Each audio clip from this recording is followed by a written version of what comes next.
Hello प्यारे बच्चों, कैसे हो आप सभी लोग। बच्चों आज हम इन्वर्टेबल मैट्रिसेस और थ्योरम थर्ड और थ्योरम फोर्थ पढ़ने वाले हैं।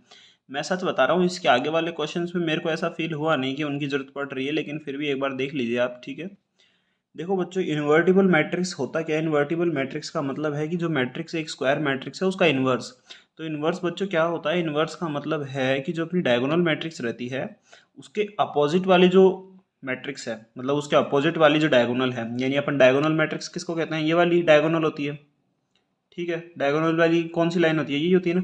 पर ये जो अपोजिट वाली है, ये वाली, ये अगर बच्चों नेगेटिव में हो जाए तो उसको इन्वर्स बोलते हैं। देखो एक बार डेफिनेशन देखिएगा।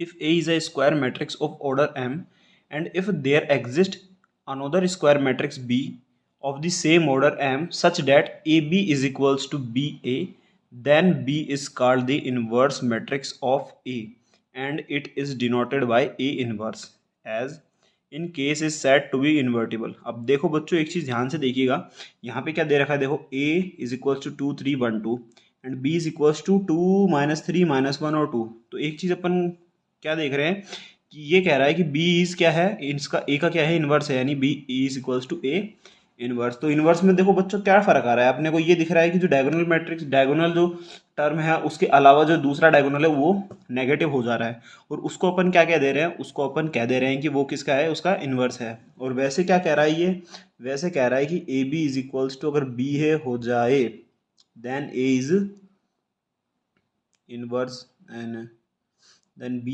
इज इनवर्स ऑफ ए, ठीक है। तो जो बी है वो किसका इन्वर्स हो जाएगा, ए का। इसका कहने का मतलब ये है, ठीक है। तो चलो अपन एक चीज और देख लेते हैं। अब बच्चों इसके अंदर ये जो वर्क करेगा ये सिर्फ स्क्वायर मैट्रिक्स के अंदर वर्क करेगा। मतलब स्क्वायर मैट्रिक्स का मतलब जो अपना रेक्टेंगुलर मैट्रिक्स है, जैसे मान लो ये 2 3 6 4 5 7, 2/3 का हो गया भाई, 2 रो है और 3 कॉलम है। तो ये क्या हो गया, ये अपना इसके अंदर कैन नॉट फाइंड। क्यों, क्योंकि इसके अंदर ना तो डायगोनल होता है ना ही कुछ और। तो इसका जो इन्वर्स है वो फाइंड करना पॉसिबल नहीं है, और ये यहाँ पे लिखा हुआ है a rectangular matrix does not possess inverse matrix since for the products B A and A B to be defined and to be equal it is necessary that matrices A and B should be square matrix of the same order. यानी वही बात लिखी हुई है कि जो matrix है वो एक स्क्वायर मैट्रिक्स होना चाहिए और उसका जो ऑर्डर है वो भी सेम होना चाहिए, और रेक्टेंगुलर जो मैट्रिक्स होता है उसके अंदर इन्वर्स उसका पॉसिबल नहीं होता है। और दूसरा क्या कह रहा है, if B is the inverse of the A then A is the also inverse of B. यानी ये कहना चाहता है कि अगर A B is equals to B A होता है तो अपन जहाँ कहते हैं कि बी इज ए इनवर्स, यानी बी का, बी क्या है, ए का इनवर्स है, इसी तरीके से ए जो है वो बी का इनवर्स है। समझ रहे हो, मतलब दोनों में फर्क क्या है, थोड़ा सा स्लाइटली फर्क है, तो डिफरेंस करना है और समझना है। यानी ए बी का इनवर्स है और बी ए का इनवर्स है, ठीक है। यानी अगर वो नेगेटिव में है तो वो पॉजिटिव में दिखा देगा, और जो पॉजिटिव में है वो नेगेटिव में दिखा दे, बाकी अपन सॉल्व करके दिखाई देंगे, ठीक है। अब बच्चों यहाँ पे जो थ्योरम थर्ड और थ्योरम फोर हैं वो भी एक बार देख लो, बहुत ही ईजी और बहुत ही छोटी सी हैं। Inverse of a square matrix if it exist is unique.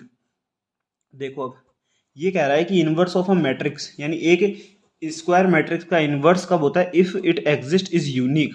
अगर वो एग्जिस्ट करता है तो वो यूनिक, वो बिल्कुल अलग मिलेगा, ठीक है। तो देखो प्रूफ क्या कह रहा है, अपन ने मान लिया एक मैट्रिक्स है A I J, B a square matrix of order M. यानी एक ऑर्डर एम इसलिए बोलते हैं बच्चों, जो स्क्वायर मैट्रिक्स होता है वो 3 × 3 का है तो उसको ऑर्डर एम बोल देंगे, ठीक है। If possible let B and C be the two inverse of A. यानी जो बी मैट्रिक्स और सी मैट्रिक्स है वो क्या है, टू इनवर्स ऑफ ए, यानी दो इनवर्स मैट्रिक्स हैं किसके, ए के, ठीक है। We shall show that B is equals to C, और अपने को ये कहना है कि B is equals to C, ये चीज हमारे को बता देनी है। इजी हो जाएगा। देखो since B is the inverse of the A, अगर बी इनवर्स है किसका, ए का, तो अपन कह सकते हैं कि A B equals to B A and equals to I. बच्चों जो इनका मल्टीप्लिकेशन रहता है उसका जो आंसर आएगा वो हमेशा इंडेक्स, वो आइडेंटिटी मैट्रिक्स आएगा, इस चीज़ का ध्यान रखिएगा आप हमेशा, ठीक है। और सिंस सी से अगर अपन इन्वर्स करेंगे तो A C is equals to C equals to आई।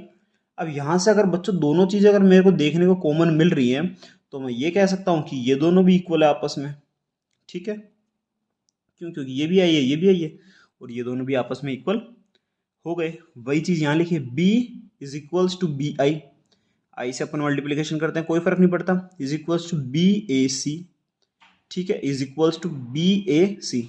यहाँ पे आप इसको एक टर्म मानोगे तो इसका जो मल्टीप्लिकेशन होगा वो पहले आ जाएगा, तो ये क्या हुआ बी ए, और ये अलग से क्या आ गया सी, यानी चाहे इसको इधर बाहर पटक दिया और इसको यहाँ से अंदर डाल दिया, is equals to I C is equals to C. तो इससे अपने को एक चीज मालूम चल रही है, बोले सर क्या, बोले यहाँ पे अपनी बी थी और यहाँ पे अपनी सी थी और ये आपस में इक्वल हो गया, इसका मतलब बी इज इक्वल्स टू सी हो गया है। ठीक है, समझ में आया। अब ये जो थ्योरम फोर्थ है इसमें देखिएगा ये क्या है, ये बहुत ही इजी रहेगी। देखो, if A and B are invertible matrices of same order then A B का inverse is equals to B inverse A inverse, ये अपने को दिखाना है।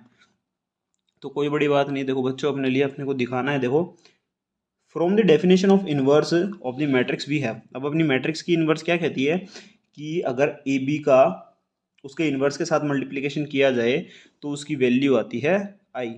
ठीक है, क्या आती है बच्चों, आई आती है। यहाँ पे कुछ हो रहा है, आई आएगी कैसे, जैसे मान लो यहाँ पे ए बी था तो ए बी का क्या आएगा, आई आएगा ना, तो उसी तरीके से ए बी का क्या आएगा बच्चों, उसके इनवर्स के साथ आई आ गया। ठीक है, अब इसको एक बार अपन क्या करते हैं, इसमें अपन ए इनवर्स का मल्टीप्लिकेशन कर देंगे दोनों तरफ, कर दिया दोनों तरफ मल्टीप्लिकेशन, ठीक है सर कर दिया।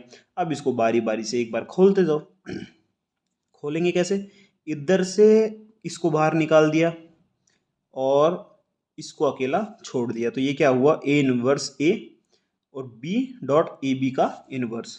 अब आपको एक चीज़ देखने को मिल रही होगी कि अब अपन इन दोनों को क्या बोल सकते हैं, आई बोल सकते हैं। क्यों, क्योंकि ए इनवर्स का ए से जब मल्टीप्लिकेशन किया जाता है तो वो क्या आता है आई, जैसे इसके अंदर था A B is equals to B A is equals to I, हो गया ये आई हो गया। ठीक है, अब ये हो गया आई बी हो गया ए बी का होल इनवर्स। ठीक है, अब बच्चों अपन आई बी को बी लिख सकते हैं, क्यों, क्योंकि इन दोनों के मल्टीप्लिकेशन से सिर्फ क्या आता है, एक मैट्रिक्स ही आता है। ठीक है, अब यहाँ पे अपने को क्या करना है, अब यहाँ पे दोनों तरफ अपने को बी इनवर्स से मल्टीप्लाई कर देना, पहले ए से किया अब बी से कर देंगे।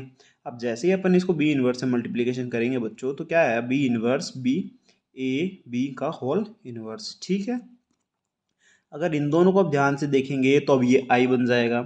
ठीक है, और आई बनने के बाद जब इनवर्स के साथ इसका मल्टीप्लिकेशन करेंगे तो एज इट इज़ यही वैल्यू आएगी। ठीक है, और सामने हमारे पास आई गया बी इनवर्स ए इनवर्स। तो बच्चों इस तरीके से ये जो थ्योरम है ये हमारी प्रूफ करती है। बाकी यहाँ से अपन जो प्रॉपर्टी है इसको ही यूज़ करने वाले हैं, अगर एग्जाम में आ जाता है कि प्रूफ कैसे करना है तब अपन प्रूफ करके दिखा देंगे। तो बच्चों अगर आपको प्रोफेशनल एमजी क्लासेस की वीडियो अगर थोड़ी सी भी पसंद आती है तो प्लीज़ अपने चैनल को सब्सक्राइब कर लीजिए, क्योंकि मैं डाल रहा हूँ अब जो अपना न्यू सिलेबस है उसके बेस पे सारी वीडियोज़। तो मिलते हैं फिर नेक्स्ट वीडियो में, तब तक के लिए